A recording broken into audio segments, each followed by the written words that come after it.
নমস্কাৰ মই সুলোচনা আপোনালোকক মোৰ চেনেলত স্বাগতম জনালো মোৰ আন এটি ভিডিঅ'লৈ আজি এটা বেগ বনোৱা ভিডিঅ' শ্বেয়াৰ কৰিম বুলি ভাবিছো বেগটো মই কেনেকৈ বনালো হেতুহে দেখাম মই কাপোৰজোৰ বনাওতে যি কাপোৰ ব্যৱহাৰ কৰিছিলো তাৰে ৰৈ যোৱা কাপোৰেৰে বেগটো বনাইছো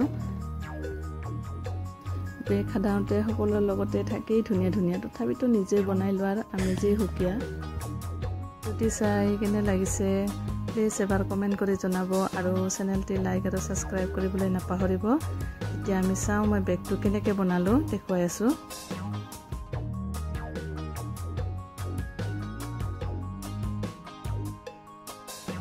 মই বেগটোৰ কাৰণে যেটো ফেব্ৰিক ইউজ কৰিছো কাপোৰটো দীঘল হল 20 ইঞ্চ আৰু বহলে লৈছো মই 12 ইঞ্চ কাপোৰটোত মই আগতে পেস্টিং পেপাৰ পেস্ট কৰি লৈছো আৰু এটা পেস্টিং পেপাৰত মই লাইনিং এটাও পেস্ট কৰি লৈছো একে মাপৰ এতিয়া কাপোৰটো আমি ফল্ড কৰি লম আৰু পিন আপ কৰি লম এই যে ওপৰৰ অংশত আমি 1 ইঞ্চ মানে মাৰ্ক কৰি অলপ তেৰাকে কাটি লম ভিডিঅ'টোত দেখুৱাৰ দৰে কাটি লম বেগটি একেবাৰে সহজ পদ্ধতিত বনাইছো আৰু এটো এবাৰ দেখিলে আপোনালোকে বনাই লব পাৰিব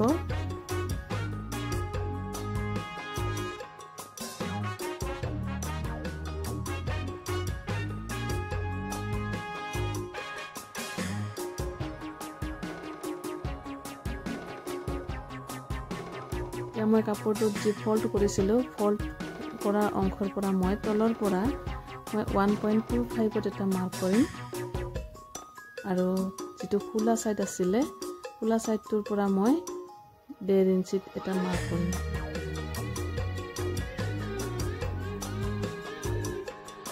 খালিকে মই 1.5 ইঞ্চিত এটা মাৰ্ক কৰিম আৰু এটা বক্স টাইপ বনাই লম আৰু এটা বক্সটো কাটিং কৰি দিম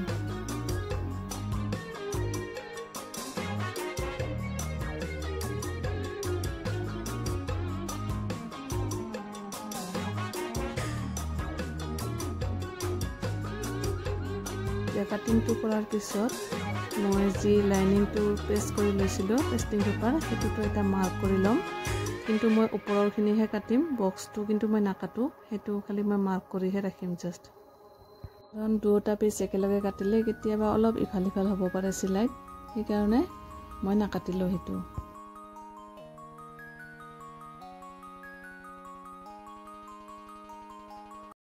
এতিয়া কাপোৰটোৰ সিধা সাইডটো আৰু পেস্টিং পেপাৰৰ সিধা সাইডটো লৈ খালি পেপাৰটো ওপৰত লম আৰু কাপোৰবিলাক ভিতৰৰ পিনে লৈ দুটা মুখতে মানে সিলাই মাৰি দিম দুও পিনে সিলাই মাৰি লম ব্লক কৰি সিলাই মাৰি ব্লক কৰি লৈ লম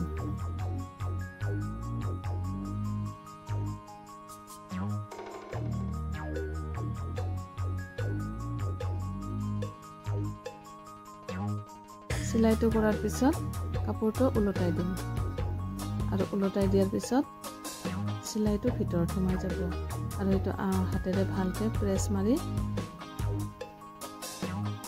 লৈ লম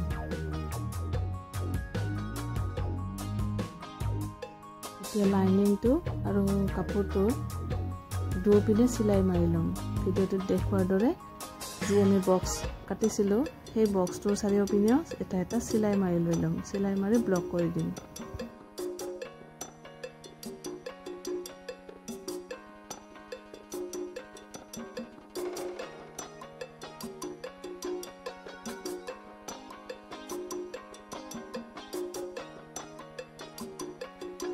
যে এক্সট্ৰা কাপোৰখিনি থাকিব সিলাইৰ বাহিৰত সেইখিনি কাটি লম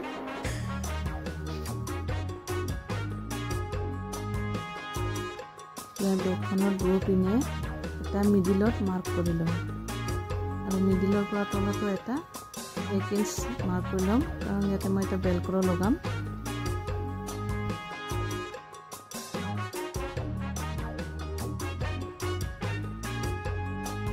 আৰু দুটা সাইডে আমি জিপ নলগাও বেলক্ৰ লগাই বেলক্ৰটো সিলাই মাৰি লম বেলক্ৰটো মই অলপ তলত লগাইছো আপোনালোকৰ যদি ইচ্ছা কৰে অলপ ওপৰতো লগাব পাৰে।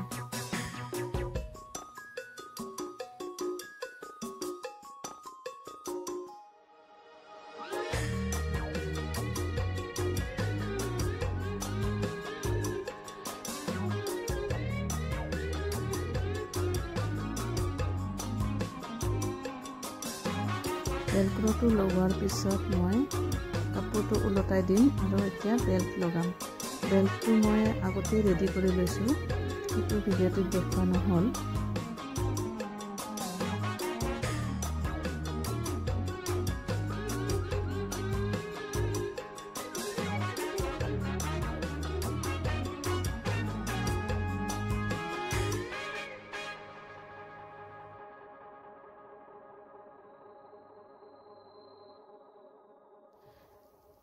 বেল্টটো মই 17 ইঞ্চ দীঘল ৰাখিছিলোঁ আৰু ফল্ড কৰি বনাই দিছোঁ কাপোৰৰে। আপোনালোকে বনাই ল'ব, সেইটো ভিডিঅ'তে দেখুওৱা নহ'ল।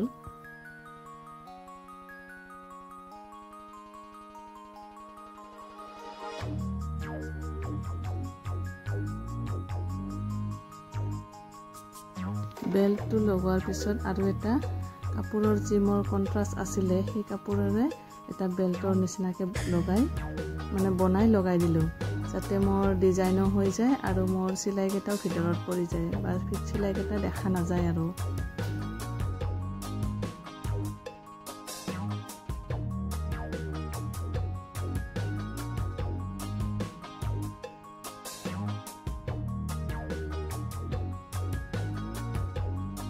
এতিয়া মই দুয়ো চাইডে সেউজীয়া কালাৰৰ মোৰ পটিটো লগাই দিলোঁ, ডিজাইন বনাই দিলোঁ তাৰমানে।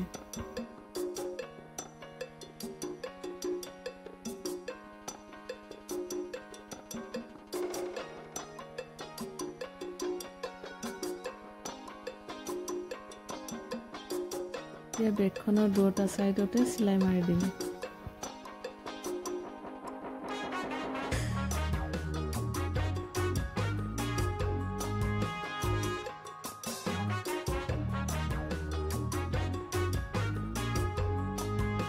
দুটা সাইড ভালকে সিলাই মাৰি লম প্ৰথমে।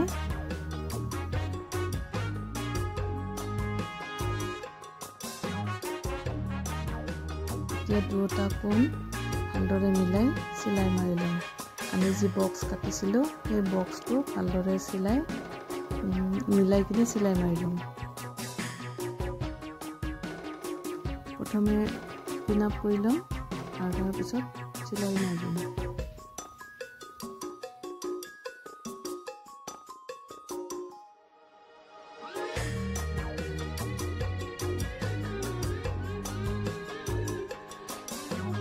এতিয়া এক্সট্ৰা লাইনিং কাপোৰেৰে আৰু চিলাইটো ফিনিচিং কৰি দিম।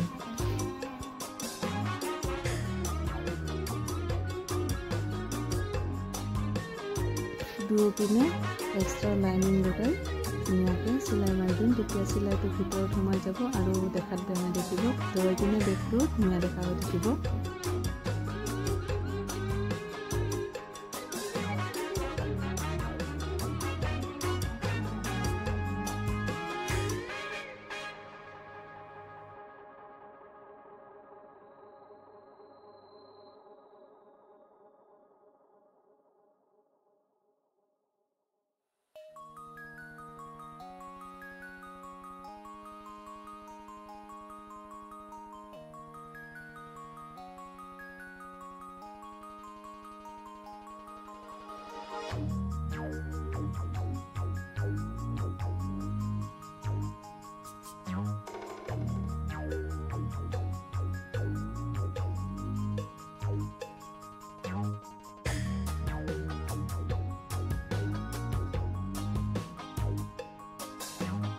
এতিয়া গোটেইকেইটা চিলাই হোৱাৰ পিছত বেগটো ওলটাই দিম আৰু এয়া চাওঁ বেগখনৰ ফাইনেল লুক।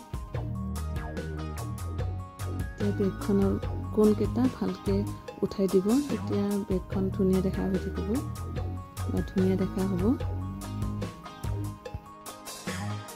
এতিয়া বেগখন কমপ্লিট হৈ গ'ল। আপোনালোকে এনেকৈও ৰাখিব পাৰে আৰু নহ'লে চাৰিওপিনে টপ ষ্টিচ এটা লগাই দিব পাৰে। টপ ষ্টিচ এটা লগাই দিলে আৰু বেছি ধুনীয়া হ'ব বেগখন। এতিয়া মই চাৰিওপিনে চিলাই মাৰি দিলোঁ বেগখন।